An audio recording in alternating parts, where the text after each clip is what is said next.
They were inside the hospital when shots were fired. One man is in police custody after a shooting at VCU Medical Center. No patients were at risk or danger. We've cleared the scene. I'm breaking down what we know from police about what happened. And police tell us this may be the first incident of this kind within the walls of the hospital. Going in depth, we're breaking down data on shootings inside hospitals across the country. We're hearing from the mother of a student still recovering now after he was shot near George Wythe High School last month. They called me and told me that my child had been shot and I had to be there urgently, and I thought my child was going to die. Her question about the shooting. 5 of the 10 people accused in the death of Ivo Otieno in March are expected to appear in court today. What we're still waiting to learn about their trial.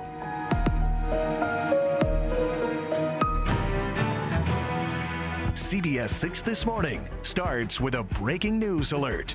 As we come up on 6:30, breaking news here in Richmond at VCU Medical Center, where one person was fatally shot inside the building earlier this morning. Thanks for joining us. I'm Rob Cardwell. And I'm Reba Hollingsworth. Let's go right out to the scene with our Caroline Coburn. Caroline, what can you tell us right now?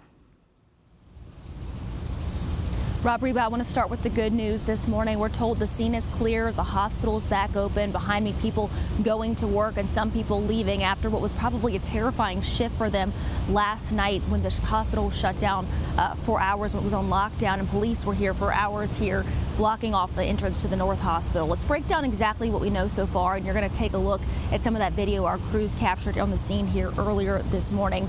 But here's what we know. So VCU police received an emergency call about shots fired and an active threat inside the hospital just after midnight. VCU and Richmond police responded immediately to the scene and took one man into custody pretty quickly, but another was found dead in the stairwell.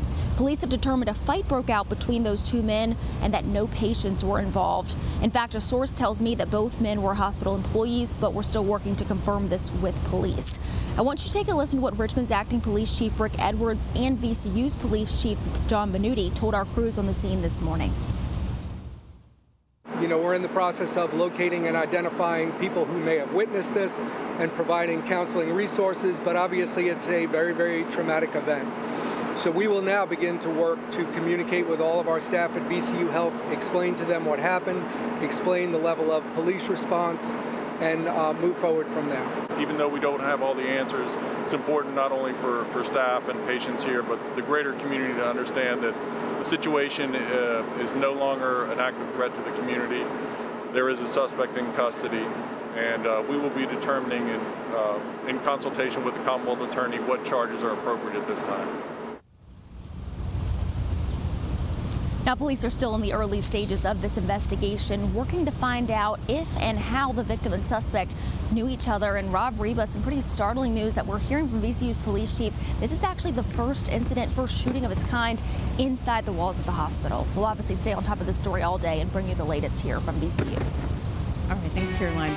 Well, police told us on scene that they think this could be the first time an incident like this happened at VCU Medical Center. As Caroline just said, data from the Department of Homeland Security reveals that shootings in the hospitals appear to be rare, though. That data shows over a 17-year period, there were hundreds of hospital-related shootings in the U.S. between 2000 and 2017. And in 2022, the FBI designated 50 total shootings in the U.S. as active shooter incidents, one of which occurred in a hospital. According to data from the Bureau of Labor Statistics, nearly 390 people were killed in an intentional shooting in the workplace across the country. That's for any industry. And the same data shows nearly 90 people working as a healthcare practitioner or in a healthcare tech or support role died from a workplace injury in 2021. That number does not account for how they died, though. The data here is limited, but we will continue to follow today's breaking news, a shooting inside the walls of VCU Medical Center. Remember, you can stream all of our coverage on your smart device at any time. Just search CBS 6 Richmond.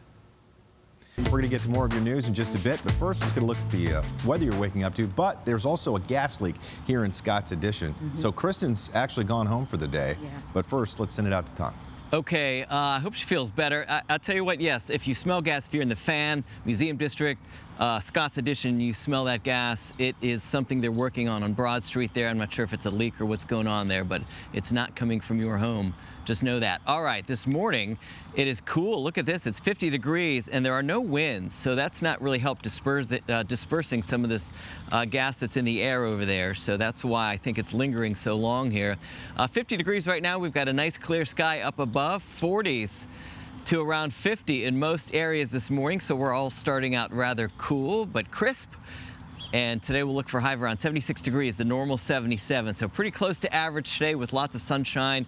Really a beautiful day is in store for us. We do have nice clear skies up above, and we'll look for light winds today as well. 76 degrees, mostly sunny, dry and cool. Just a little bit of a north breeze around 5 to 10 miles per hour. We'll start to see the 80s though as soon as tomorrow, and then we'll talk about your shower chances for the upcoming weekend coming up. Back to you guys. All right, thanks, Tom. A 16-year-old sophomore is still recovering after he and another student were shot outside Georgetown High School 2 weeks ago. Victor Sandoval's mother, Blanca, still doesn't know much about exactly what led up to the tragedy. According to an internal email, Superintendent Jason Camera says Victor reported to school that day but left through a door an hour before he was shot in the parking lot. Victor's mom says he did not know the suspect. RPS policy states kids under 18 must be released to a parent to leave during school hours. Now she's wondering where was the enforcement from the school security. There should be more security in the schools. There should be security guards and people checking the doors just to make sure people aren't leaving the school during school hours. These students don't deserve to be put at risk because of gun violence and lack of security. Sandoval says Victor unfortunately does not have insurance and the medical bills are stacking up. If you would like to contribute to his GoFundMe, we have a link on our website at WTVR.com. Later today, 5 more people charged in connection with the death of Ivo Otieno will be appearing in court on pretrial hearings. 2 of them are Henrico County deputies, Tabitha Levere and K.L. Sanders. 2 more are Central State Hospital employees, Darian Blackwell and Cedarius Williams. Now, those 4 will be appearing later this morning in Dinwiddie Circuit Court, while the 5th, Deputy Jermaine Branch, will be appearing this afternoon. All 5 are among the 10 being charged with second-degree murder. The medical examiner's office says Otieno died of asphyxia in the hospital on March 6th after being pinned to the floor. Last week, hearings for 3 of the people charged were moved to August 2nd. That day, the court expects to hear on a motion filed by the prosecution to have just 1 trial for all 10 suspects at the same time. A Chesterfield teen was arrested on Tuesday accused of having a loaded gun on school grounds at Matoaca Middle School. Administrators say they attempted to search a bag belonging to a 13-year-old student, believing he had marijuana. Police say the teen ran away from administrators, pushing one official before leaving the building. A school resource officer was able to apprehend the student. The student was then charged with possession of a firearm on school property, assault of a school official, and possession of marijuana on school property. A former Richmond Department of Public Works employee is facing up to 20 years in prison for crimes she committed on the job. The U.S. District Attorney for the Eastern District of Virginia says 58-year-old Sean Lindsay pled guilty to a fraud scheme spanning from at least 2018 to 2021. The U.S. Attorney's Office says Lindsay used her position to steer government contracts toward herself and her co-conspirators. In one instance, officials say that Lindsay directed a nearly $30,000 contract towards her boyfriend. She'll be sentenced August 29th. Doug Wilder, a former Virginia governor, is calling for an investigation into VCU spending, saying he does not believe University President Michael Rao should keep his job. This comes after VCU Health paid about $73 million to back out of a contract to redevelop a site in downtown Richmond known as the Clay Street Project. The university says construction and other challenges made it impossible to build the original project and that it would have caused long-term financial repercussions. Still, Wilder, who also served as Richmond's mayor from 2005 and 2009, says regardless of the reasoning, that money has major consequences. With this amount, how many students are robbed of attending VCU with scholarships? How many programs and resources will be cut out of deserving budgets? Most importantly, what actions are being taken to ensure that enormous wastes like these are prevented in the future? In response, a spokesperson for the school replied, quote, "The one-time payment was funded by VCU Health operating funds and represents less than 2.5% of the health system's annual operating budget. Neither university funds nor state revenues were used to make this one-time payment," end quote. Now, at that same conference yesterday, the former governor also called for Governor Youngkin to immediately terminate the position of his chief diversity officer, Martin Brown. Of course, that follows controversial statements made by Brown during a speech at VMI last month. During that speech, Brown, who you see here, said DEI is dead. DEI standing for diversity, equity, and inclusion. Earlier this week, Governor Youngkin defended Brown, stating that his administration wants to push for equal opportunities for all Virginians instead of guaranteeing equal outcomes. Outside the Senate on Tuesday, Wilder called Brown's comments reckless and stated they demonstrate a lack of leadership and accountability.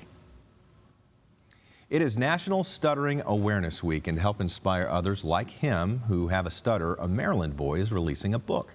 Yeah, 10-year-old Claude Manning Jennings says his book, It's Okay to Be Me, is for anyone of any age who may be dealing with challenges of their own. In it, he talks about how he's found confidence in his stutter, and the message so far has been well received. Whatever you have, if it's a lisp, if it's stuttering, or if it's just like anything that you don't find confidence through, it's okay because it's a part of you. And Manning's not just a published author, he's also a podcaster, YouTuber, an actor, and junior PGA champion golfer. He is amazing and an inspiration. Love it. Wow, good for him. All right, good morning, you guys. We're looking at a gorgeous day today, by the way. Look at that. Now let's take a look at where we've come from. The past 2 weeks weather-wise, actually averaging kind of cool. We did have a couple warm days, 84 and 87 just a few days ago. Yesterday we hit only 74, and today we expect 76. So still a little bit below average today. Now tomorrow we'll climb into about the 80-degree range and stay there. I think Saturday will be the warmest day of the week, and then a little bit cooler Sunday and Monday.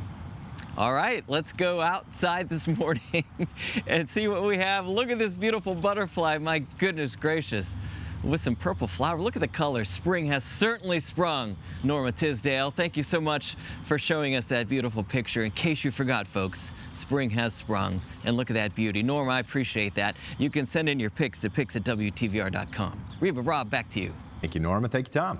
It's been a staple of this station in this area for over 4 decades. In an all-new Building Better Minds, I'll take a deeper look at the juggernaut that is Battle of the Brains, including hearing from our own Cheryl Miller and CBS News' Scott MacFarlane. That's ahead at 6:53. You know, many moms will love a trip to the salon or spa for Mother's Day. We're going to show you some ways you can give her a day to herself without putting additional stress on your wallet.